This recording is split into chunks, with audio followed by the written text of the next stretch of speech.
ትልቁ የሚጠቀሙበት የመጽሐፍ ቅዱስ ቃል the secret ላይም ሆነ ማንም ኒው ኤጅ ሙቭመንት ሎ ኦፍ አትራክሽን በጣም የሚወዷት ቃል አለች። በጣም የሚወዱት ቃል ምንድነው? አንኳኳ፣ ፈልግ፣ ለምን የምትለዋ አስክ፣ ቢሊቭ፣ ሪሲቭ የምትለዋ ቁልፍ የኒው ኤጅ ሙቭመንት ጥቅስ ነች። መጽሐፉ ላይ አስቀምጬላችሁ ይሄን ያለው ጌታ ነው። ያን የወሰዱት ከማቴዎስ ወንጌል ነው። አስክ ቢሊቭ አለው ወይም ደግሞ ሪሲቭ አለው። አንኳኳ፣ ፈልግ፣ ለምን። አሁን በኒው ኤጅ ሙቭመንት ውስጥ አስክ ይላል። ለምን? ማንን? እግዚአብሔርን?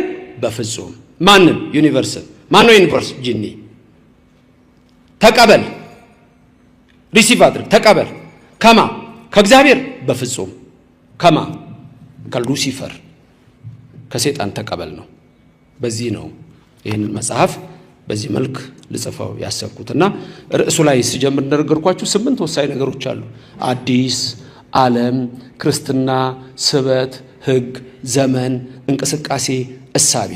እነዚህ ራሳቸው ብዙ ነገር ይነግሯቸዋል። ባጭሩ እነዚህ አስተሳሰቦች ጥንት ቢኖሩም አሁን ግን ሰፍተውና ጎልተው ስለመጡ የመጽሐፉ ዓላማ የኢትዮጵያ ልጆች ሰርተው፣ ተማሪው አጥንቶ ለፍቶ ሰርቶ፣ ገበሬው አርሶ አለስልሶ፣ ነጋዴው ነግዶ ወጥቶ ወርዶ ሁሉም ሰው በዚህ መልክ ስራን ማክበር አለበት።